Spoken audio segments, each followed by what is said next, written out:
ሰላም የኔዎቹ ቡናችሁንም ያዙ፣ ስልካችሁንም ቻርጅ አድርጉ፣ ወንበራችሁንም አስተካክሉ። ዛሬ ትኩስ የምናወራ ወሬ ያለ ትኩስ። ቤቱን ደግሞ ላይክ፣ ሼር፣ ኮመንት፣ ሰብስክራይብ ማድረጋችሁን እንዳትረሱ። ይህንን ሳታረጉ እንዳትወጡ። ለእናንተ ምንም አይጎዳችሁም፣ ለእኔ ይጠቅመኛል ማለት ነው። እንግዲህ ወደ ቪዲዮ ስገባ መጀመሪያ የሰማሁት ነገር አብርሽ ምን አለ? እንግዲህ ዛሬ እንዳየነው ቪዲዮ ላይ አብርሽ ሰርቀው ወደ ሄርሜላ ወስደውታል ማለት ነው። ሰው ለካ እናንተ ተሰርቆ የሚወሰድ ሰው ተሰርቆ የሚወሰድና ባል ይደረጋል እንዴ? ለካ እኔ ያላወቅኩም ነበር። እንደዚህ አይነት ነገር አለ። እንግዲህ ዛሬ ሰርቀው ወስደውታል ማለት ነው። አብርሽ የሚሰረቅ ልጅ ነው ማለት ነው። ሰርቀው እንግዲህ ወደ ሄርሜላ ወስደውታል። ግን አብርሽ ከተናገረው ንግግር ያሳቀኝ ነገር ለሩታ ንገሯት ትቆጣለች፣ ሄርሜላ ጋር አድሯል በሏት። በጣም ነው ያሳቀኝ። አብርሽ እንዴ አስፈቅዶ እንትን ማለት አለ እንዴ? ለካ አስፈቅዶም ሌላ ቦታ ማደር አለ እንዴ? ለካ በጣም ስላሳቀኝ ነው ቤተሰብ። የምር በጣም አስቆኛል እዚህ ጋር አብርሽ ማለት ነው። እና እንዳየነው ነው ሄርሜላ እንግዲህ በግድ ሳይወድ ሳይፈቅድ እንግዲህ ተሰርቆ ተወስዷል ልጁ።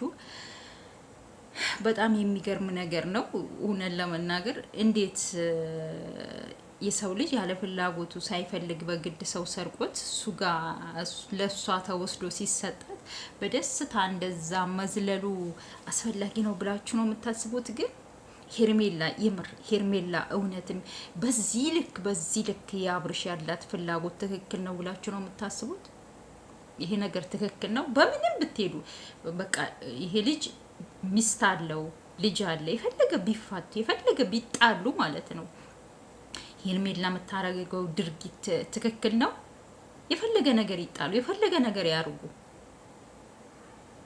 እሷን ሚስቱን ብሎ ሲሄድ በምንም መንገድ በኩል ይሄድ ይሄ ልጅ ከሱ ጋር አልተጋባችም አይደል? በምንም መንገድ በኩል ወደ ሚስቱና ወደ ልጁ ተመለሰ። ልጁ ግን አልተውም ብላ አልተውም እንዴ ተለጥፋ እኮ እንደው አልላቀቅም አለች። ይሄ ተገቢ ነው? ይሄ ሄርሜላ የምታረገው ድርጊት ተገቢ ነው ብላችሁ ነው የምታስቡት? ሌላኛው ደግሞ እንደዚህ ተሰርቆ ተወስዶ ተሰጥቷት በዚህ ልክ እስኪ አስቡት። እኔ ጋ ነው የምታድረው፣ እኔ ጋ ነው የምተኛው። ይሄ እኮ ውርዴት ነው የምር። ይሄ ቅሌት ነው። ይሄ ሴትነት ማርከስ ነው። የምሬን ነው። ሴትነትን ማርከስ። እኔ ጋ ነው የምተኛው፣ እኔ ጋ ነው የምታድረው።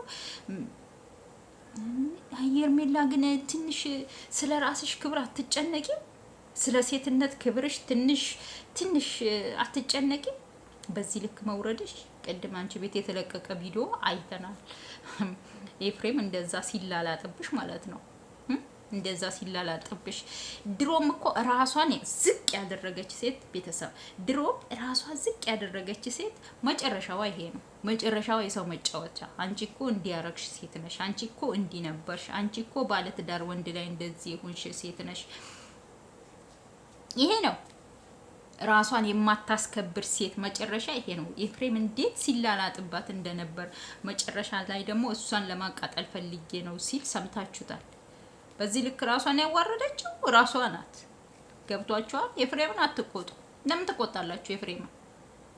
ለኤፍሬምን ለምን ትቆጣላችሁ? ሄርሜላ ራሷ ዝቅ ያረገችው ራሷ ናት። ሴትነቷን ያረከሰችው እሷ ናት። አሁን ደግሞ አብርሽን ሰው ከሚስቱና ከልጁ ነጥለው አምጥተው ሲሰጧት እንዴት እንደሆነች የምር በጣም ይደብራል። የምሰራው ስራ በነገራችን ላይ በጣም ነው የሚያስጠላው። ያው የሚያሳዩት ስራ ይሄ ተገቢ ያለው እንትን ነው ብዬ አላስብም። ከሚስቱ ነጥሎ ወስዶ ለሷ ተሰጣት። ምንን ያስተምራል?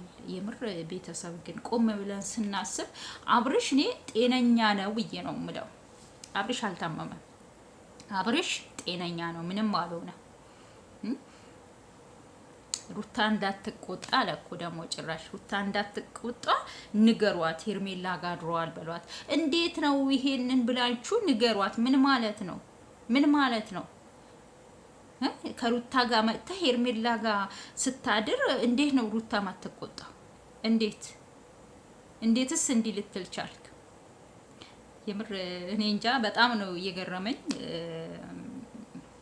አብርሽ እንደዚህ መሆን የለብህም።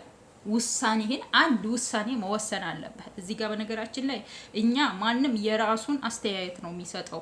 ሄርሜላ የምትደግፋላችሁ፣ ሩታም የምንደግፋለን። ግን ማንም የራሱ አስተያየት ነው የሚሰጠው። ግን ውሳኔው ግን የአብርሽና የአብርሽ ብቻ ነው። ገብቷችኋል?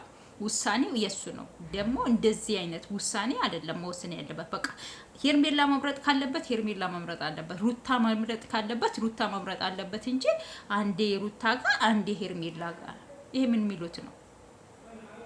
የምር በጣም ነው የሚያስጠላው፣ በጣም ነው የሚደብረው። እና አብርሽ እንደዚህ አትሁን። ትክክለኛ ውሳኔህን ወስነህ በአንድ ጽና ማለት ነው፣ በአንድ ጽና። ለማንኛውም ዛሬ ቪዲዮ ላይ ይሄን አክል ካልኩ ይበቃኛል። ቤቱን ላይክ፣ ሼር፣ ኮሜንት ማድረጋችሁን አትርሱ። ሌላ ቪዲዮ እስከምንገናኝ ደህና ሁኑልኝ። እወዳችኋለሁ።